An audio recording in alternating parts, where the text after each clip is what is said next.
Hello and welcome to another Zach Carnage video, and today I am bringing you the first place deck profile from the most recent Oxford Locals tournament. So I actually managed to win the day with Monarchs. As you can see, the non-extra deck variant, although people keep telling me to play the extra deck variant, and with the way things are going with people really not really using the extra deck so much apart from BA, I think I may actually end up doing that anyway, although I do love Floodgates, as you know from seeing my Cliffort days.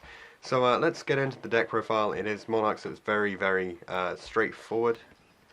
We play 3 copies of Ether, 3 copies of Erebus, and 1 Thestalos.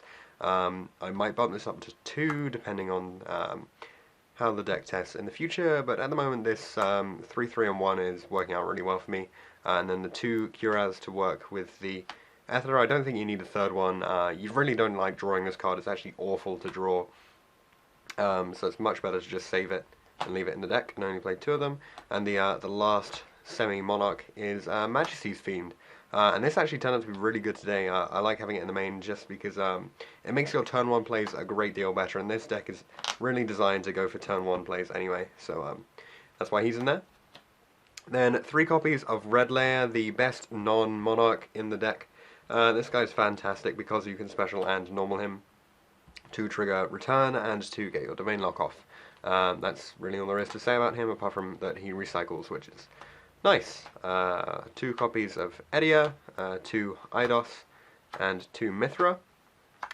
So basically these ratios are really actually very good. The Mithra means that you'll be able to get more plays off, so it makes the deck more combo based and actually makes the deck much more fun to play. And it means it's actually a lot more skillful if you're not just turn 1 doing 1 setup, if you can actually get 2 goes off, and this allowed me to OTK several times, so Mithra is actually very good. I might put that up to 3, I might not. Double Eidos and double Edia is really good because you need to recycle all the stuff that you banish from the grave. You do go through a lot of stuff. It is unfortunate seeing Eidos early on because you ideally want to get the Edia combo going off as soon as possible, but 2 and 2 is really probably the right ratios, I think, for the moment.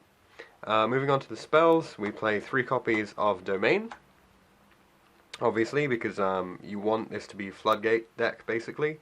We play 3 copies of Search for Domain, 3 copies of Search for Domain if you didn't search for Domain.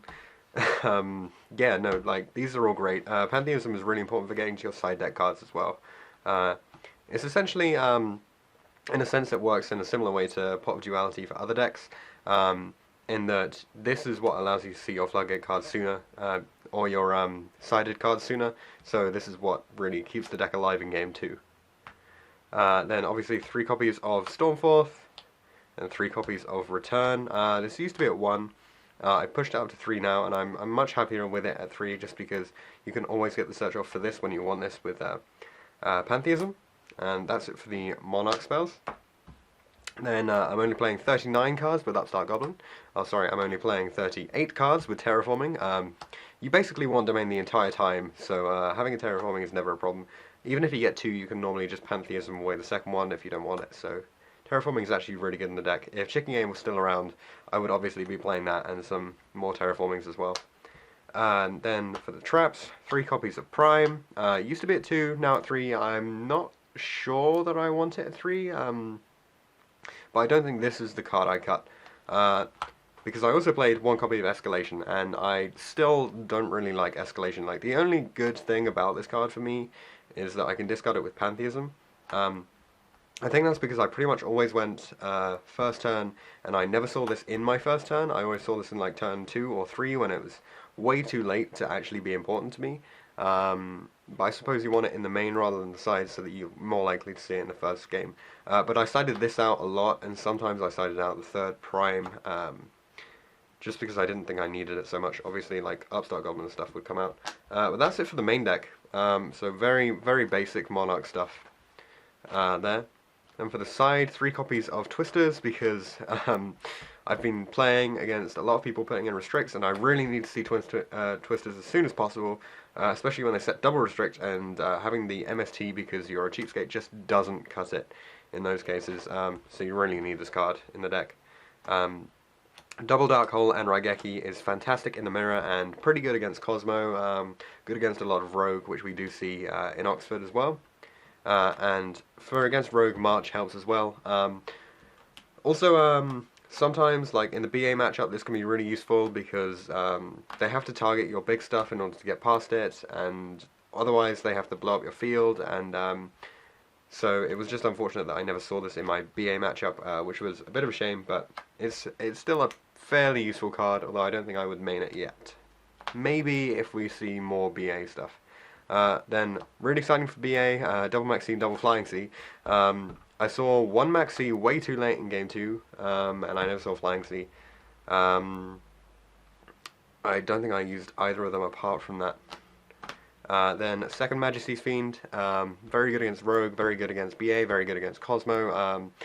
This card is really just a generically good card. It's not something that you want to see in your first game so much, although it's okay to just sit on, but in the Monarch Mirror they just tribute it away, so it's not that good, so that's why I decided this one instead of maining two. One Caius, the Mega Monarch, is actually very good at the moment because you can banish a whole bunch of stuff, especially like BA stuff. If you banish, say, a Seer or something, or like a Scum, and then they lose everything, basically. This is really good. Actually needed the damage to win me my second game against BA, which meant that I had the draw there. So that's why I won the event. And then I played 2 Chaos Hunter, which is a little bit odd, but I can't play Iron Wall in this deck, and I really... I'm a Floodgate player, so this is like the closest thing I can get to it. It's a double tribute, so it's okay with like Editor and stuff, and it only affects your opponent, so it's good in that sense. Also, we do occasionally see like Cosmo and Infernoid and a few other random decks that banish, so that's why I played this at the locals.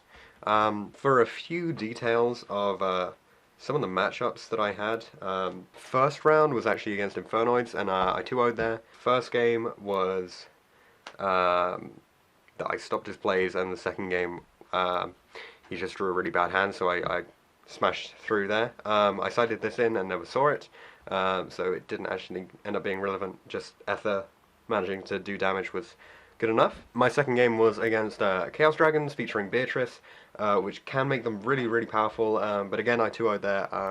The domain lock actually helped out in that matchup because of stopping Beatrice and stopping any significant plays. And yeah, like I just OTK'd in the second game for that one, and apart from that I just sat there on some decent monsters and just kept pushing for damage. Third round was against a scrap deck, which was actually really interesting.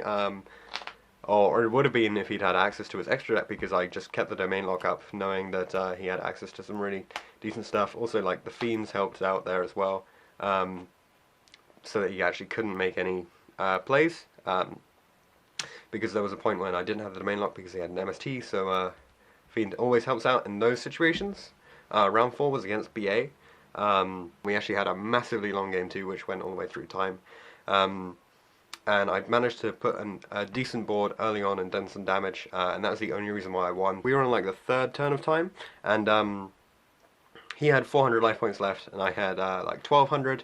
After most of the game, him being on 42 and me being on 8k, so it got down to a really bad state of the game where if I let him play, then he would have actually won.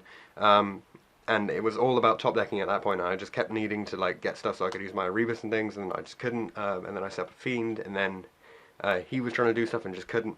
We ended up in a state where he top decked a Seer. He summoned the Seer and went to attack, and then I put up the Prime so he couldn't do the damage.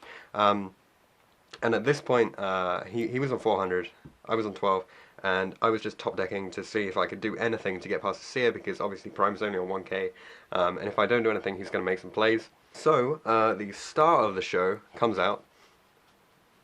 Yes, it is in fact a red layer. I really love the fact that I play through this guy now, because it was just so ridiculously silly how I managed to pull this off, which was just that because Seer only has 1600 attack, my opponent was on 400 life, tribute the Prime, attack, and that was game. He couldn't resolve the Seer effect, and he lost. And the fifth round was against Cyframes. Very fun matchup. I really thought I was losing the first round, because he managed to set up a really good board, and then it got to the stage where I was just like anticipating a few of his plays, so I managed to play around some of his stuff and just about got the win there. And in the second game, I just saw loads of really good stuff and he saw terrible hands, so again, yeah, I managed to win there. So against Scrap, BA, Chaos, Phonoids, and Psyframes, this deck was amazing. 2-0 everyone apart from BA. So BA is still a fairly difficult matchup for this deck, depending on who goes first. If you brick, which I did twice during the event, then it can be awful, but most of the time you should be able to work your way around it.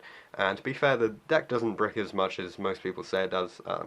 So if you're playing Monarchs, then good luck. If you're watching this on Zach Carnage, then don't forget to head over to Yu-Gi-Oh! And give it a sub, because that's where the majority of Out's local deck profiles are going to be going up at the moment.